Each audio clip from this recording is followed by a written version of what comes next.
ladies and gentlemen. There are some occasions when it is good to take stock of the position, to see how far wrong we have been, or how far right we have been. See where we stand.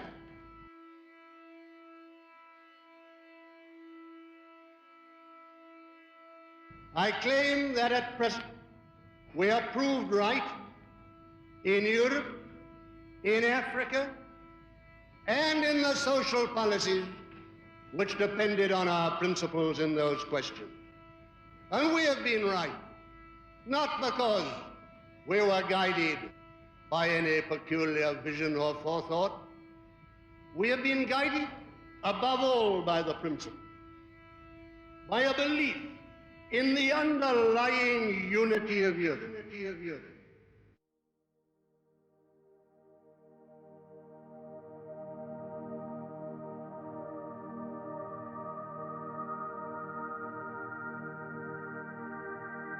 You may have observed that nothing really happens until the old show breaks down.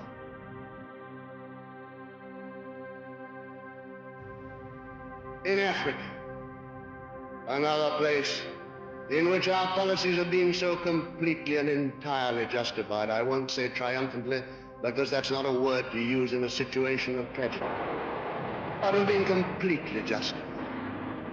Nothing could be done. Nobody'd listen. Yards of nonsense were turned out until the plain truth was proved. This time, alas, very often in blood and in a horror. We stood throughout again in Africa a perfectly clear-cut principle, for which we were tremendously abused with every sort of foolish and disgusting lie.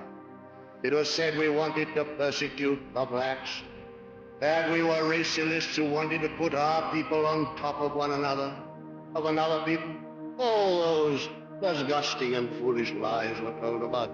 We said, of course, as I always say, naturally we believe in our own race. Any man or woman worth anything believes in his own race as he believes in his own family. But because you believe in your own race or in your own family doesn't mean you want to injure other races or other families. How often have I said a father of a family should know that it's his first duty in nature to look after his own children? But that doesn't mean that he wants to hurt or to injure other children. On the contrary, you will do them any good turn that you can. And our attitude was always the same. Our first duty was to our own people, our British and European peoples.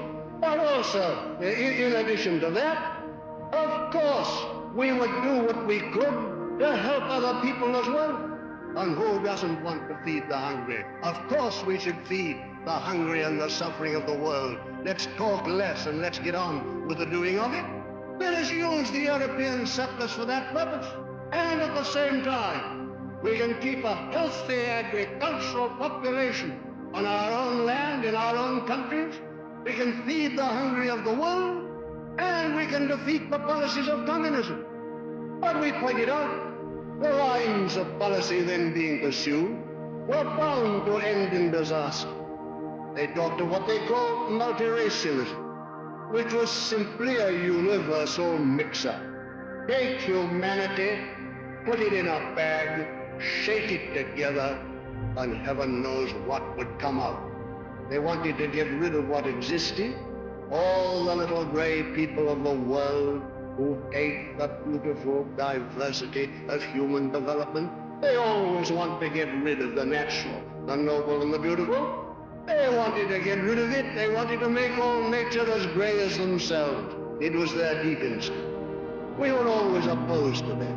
We said, no, it won't work, and it's undesirable that it should work.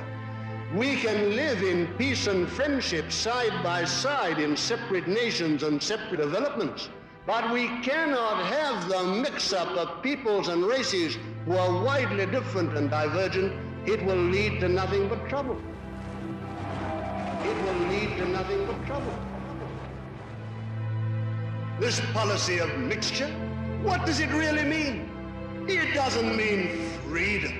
It doesn't mean brotherhood or any of the cant and humbug which is talk. That is just the mask for some of the vilest forces on earth to exploit the peoples in the future as they have done in the past. Every one of us in this hall was old enough to see before the war. Every one of you know what happened. How the financial forces in the 30s went into these backward countries, into India within the empire, into Hong Kong, into Japan, into China, and exploited these peoples to produce cheap, sweaty goods which ruined the great industries of Britain and of Europe, which put Lancashire out of business in the cotton trade, Yorkshire out of business in the woolen trade. And these poor devils of coolies were exploited for a wage of a few shillings a week. For what purpose? To enable the City of London and Wall Street, New York, to make fatter profits by sweating them and helping us.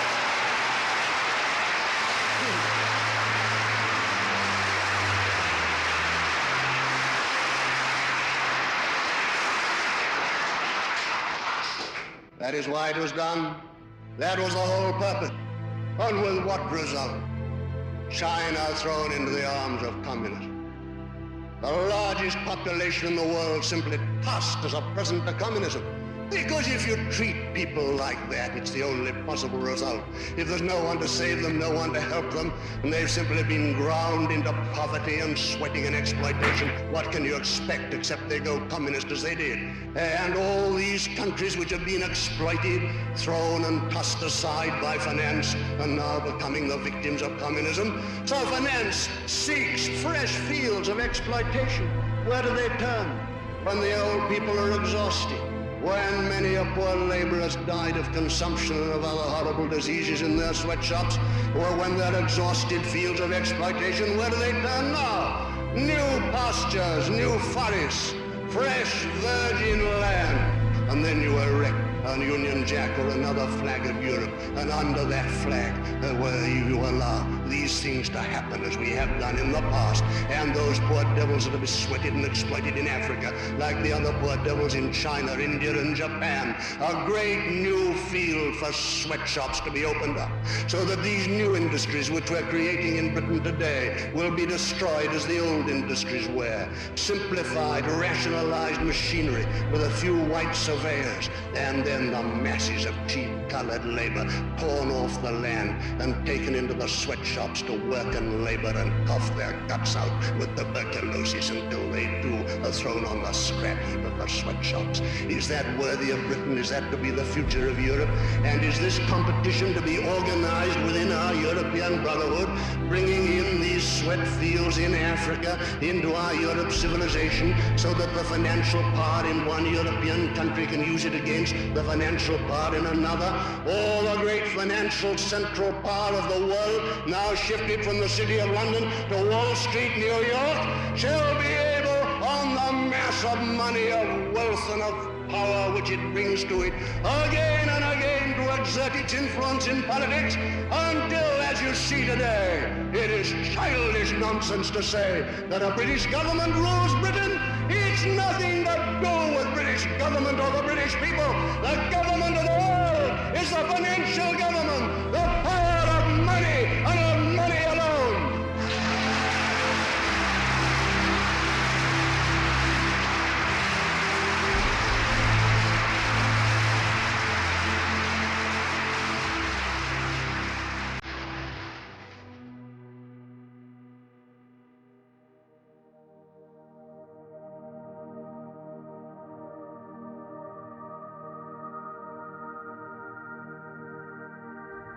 We have been guided, above all, by the principle, by a belief in the underlying unity of Europe.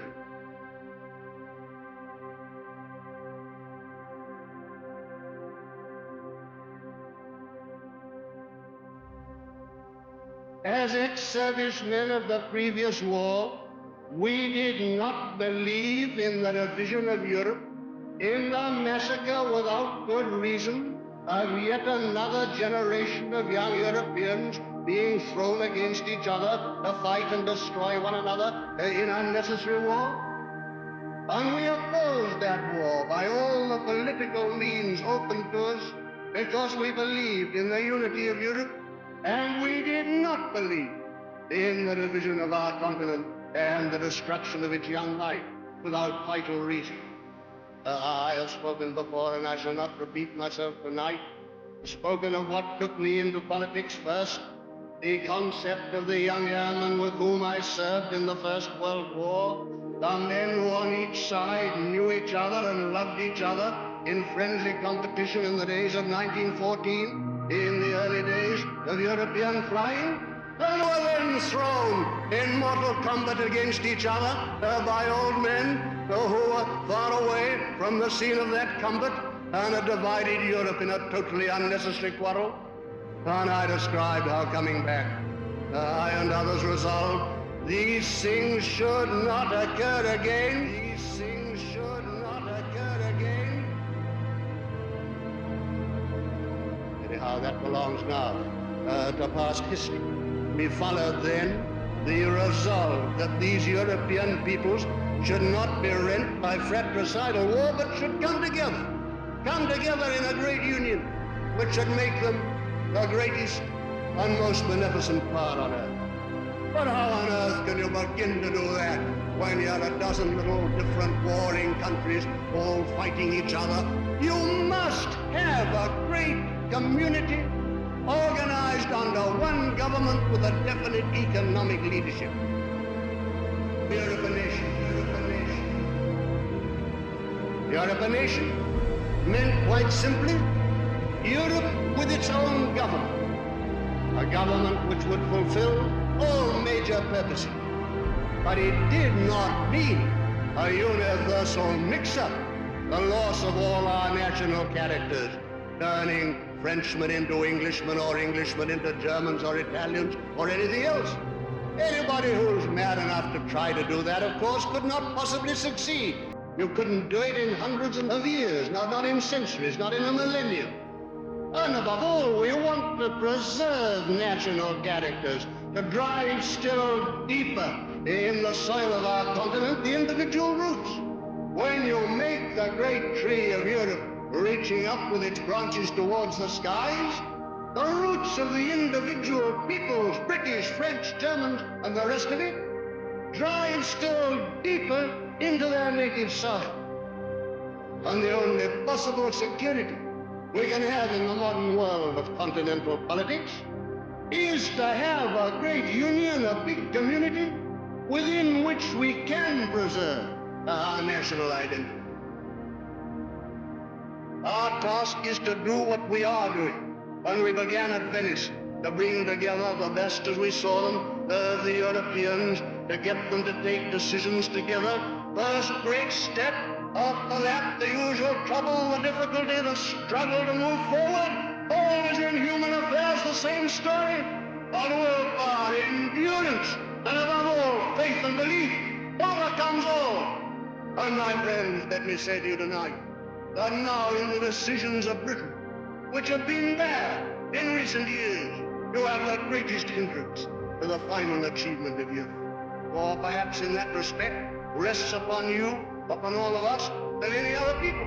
Because if tomorrow the British people decided to do these things, the news of that would go like an electric shock of awakening and of hope right through Europe. Nothing matters so much as awakening our own people.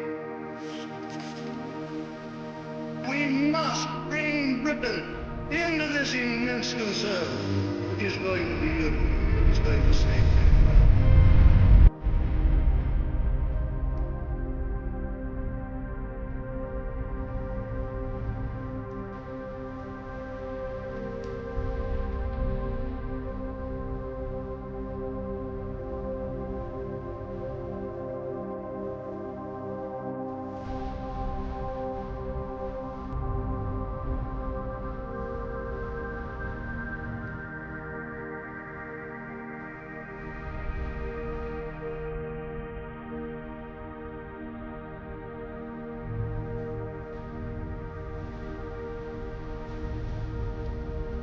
Nothing matters so much as awakening our own people.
British Union is the movement of the people of Britain. It is their answer and their challenge to the tyranny that today oppresses them.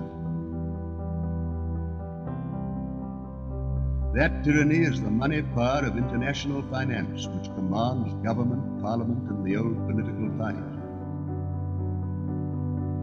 In the service of finance, an obsolete and decadent system is preserved, both in government and industry. Government is paralyzed by a system of universal talk in which nothing can be done, in order that real power may rest elsewhere, not in the hands of those chosen by the people, but in the hands of those chosen by finance.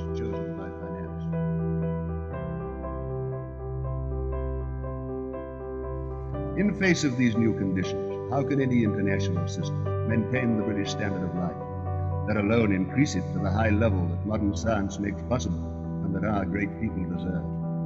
For in this modern age, science gives to us British the power to use our own great heritage of British Empire, to build the greatest civilization the world has ever seen. We have the finest workers and technicians.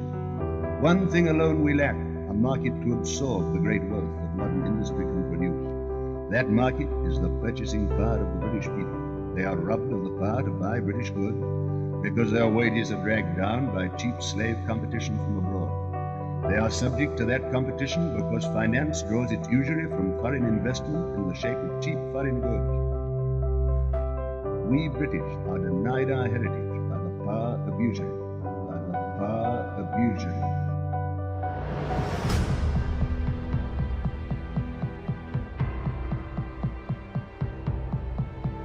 So we challenge finance and the parties who have sold the people to usury.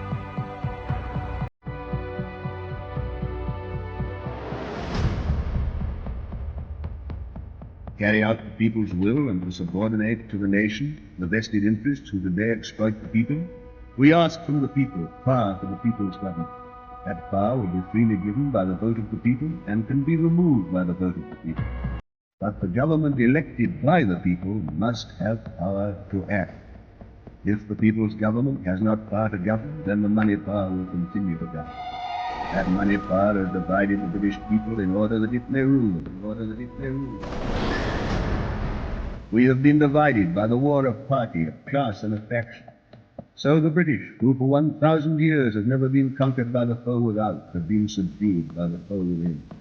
Britons who should be brothers, have fought each other, and alien finance has conquered. Therefore to our brother Britons we say, unite. Britain united is invincible and irresistible, and together we will build the mightiest civilization mankind has known.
This great meeting is gathered here tonight to hear the policy and faith of fascism.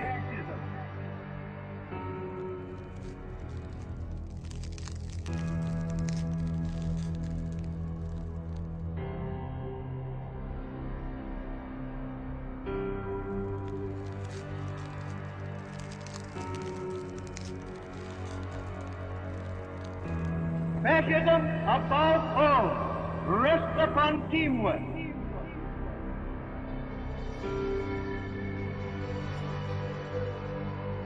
The ability to pull together.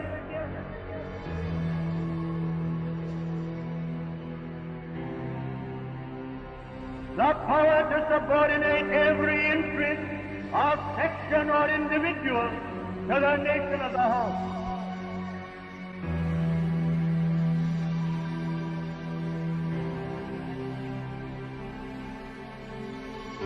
In the lives of great nations comes a moment of decision, comes a moment of destiny.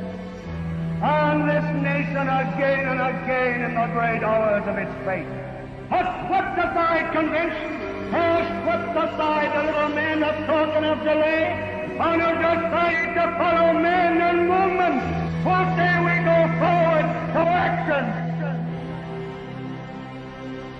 Let who dare follow us in this hour.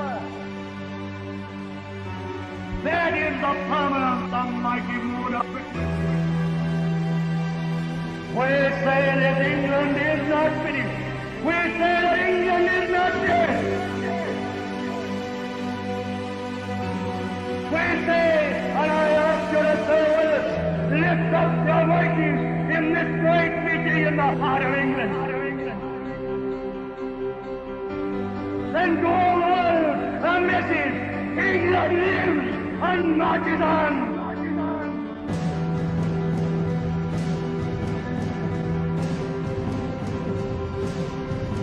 My friends, do live in that sense that you are European.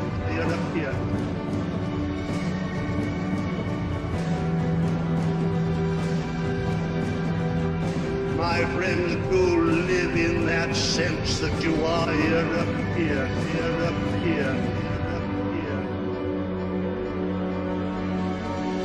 That you come from people who face tremendous odds again and again. That much is against you, but you've got within you that will, that spirit of the law, that faith and that belief, which will lead the generations to come to look back at you in the pages of history with the proud words, to England, to Britain, to Europe, they were true.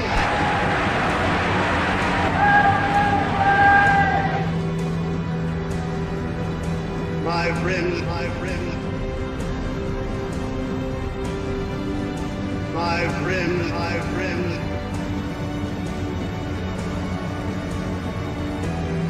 to live in that sense that you are European, European, European.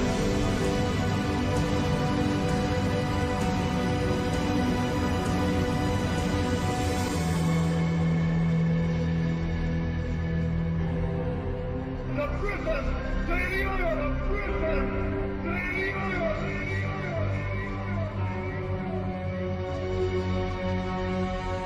And I claim that in the ranks of our black shirt legions march the mighty ghosts of England's past, and their strong arms around us, and their voices echo down the ages, saying onward.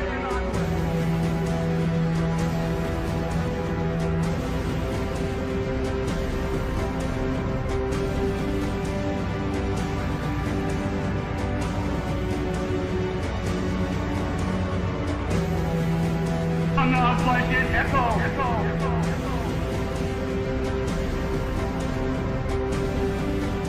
Down the ages,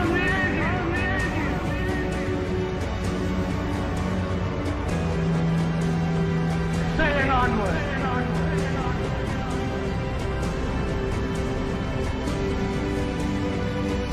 I could not ask to live at any other moment of history than this, Because never has mankind, never has the human species been confronted with such possibilities, with such choices of disaster or of greater heights and greater glory, greater glory. My friends, do live in that sense that you are European, European. Do live in that sense that you are European, European.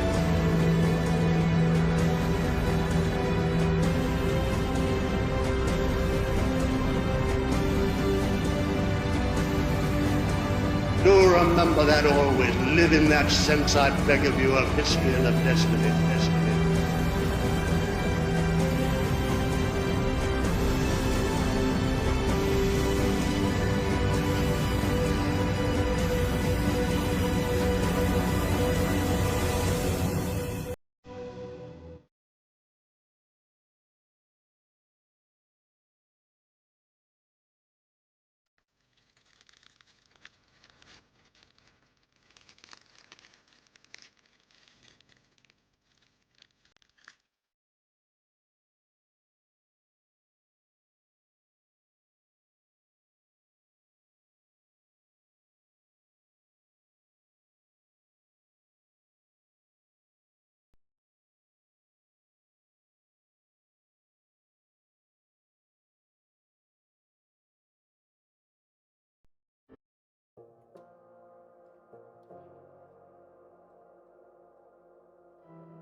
I am speaking to you in the Cabinet Room in Downing Street.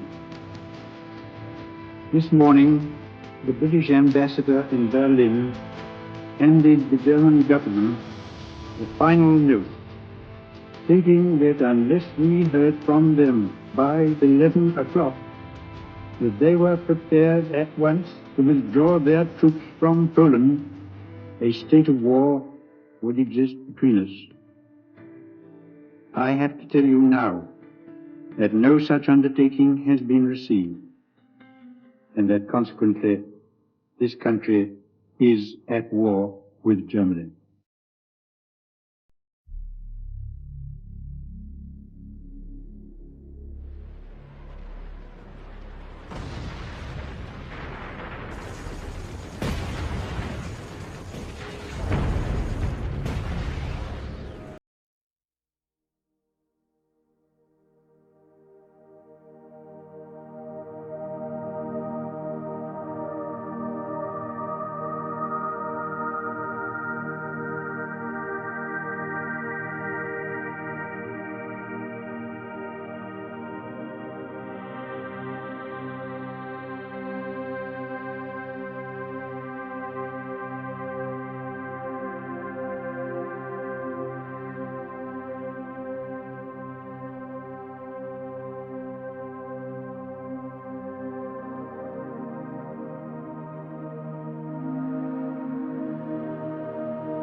We have believed in ourselves as Englishmen and Europeans.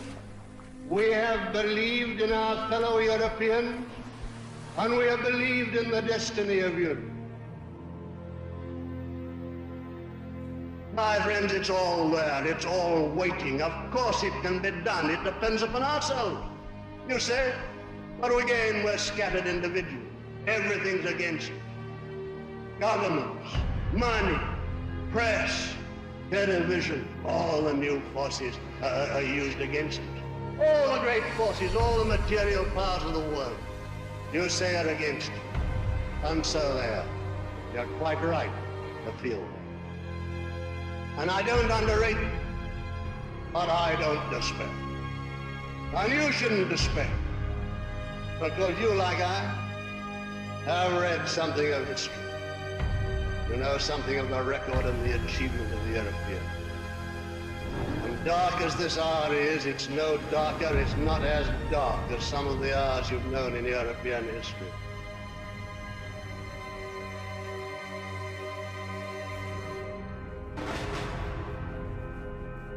When everything was cowardice, treachery, and betrayal.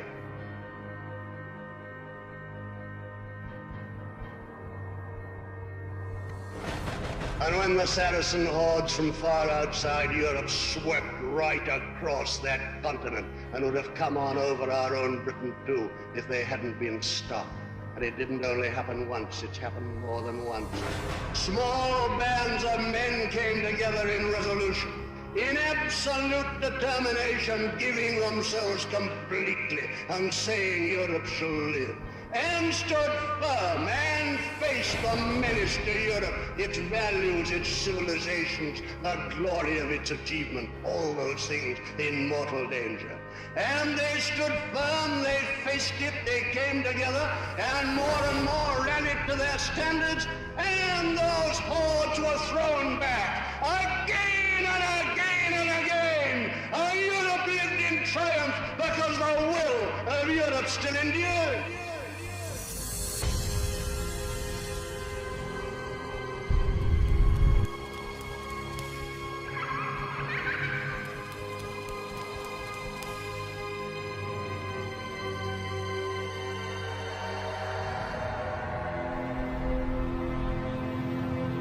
Other forces against us.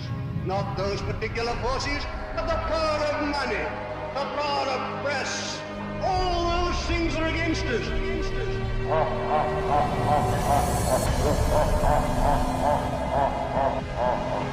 And how can you stop it? Stop. My friends, by an act of will, an act of the European will.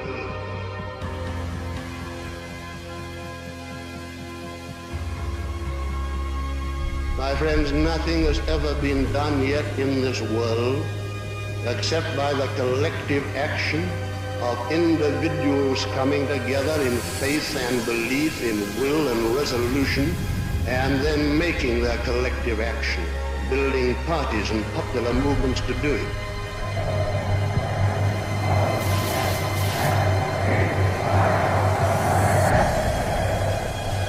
And that's what we have to do in the modern world. Defeat communism, and will rouse this will of Europe to do what has to be done.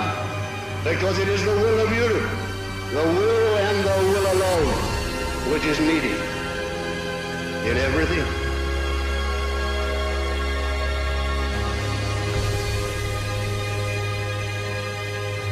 If the European peoples decided tomorrow to do it, they could come together, make an European government. They could sort the world out, sort the world out, sort the world out, sort the world out.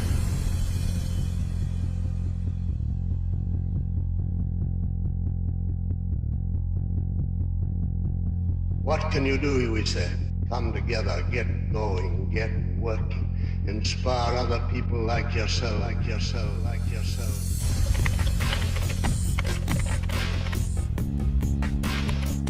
But if we can bring together with us enough of people like ourselves, not only in Britain, but as we are doing in other lands with other friends and comrades of ours, in other countries of Europe, and gradually that force mounts and gathers strength. My friends, today, just as much as in the past, we can meet the dark forces which in another way threaten our European life with eternal night. We can rally those forces, and in the end, we can prevail and we can triumph.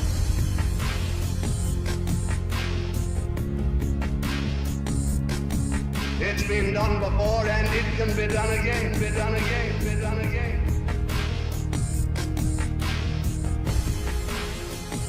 My friends, it's an immense responsibility. You're living in a historic age. Do remember that always. Live in that sense, I beg of you, of history and of destiny.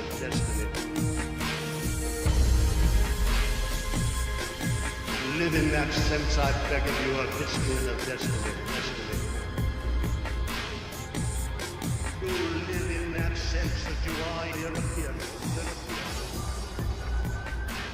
Come together, get going, get working. Inspire other people like yourself. Inspire other people like yourself.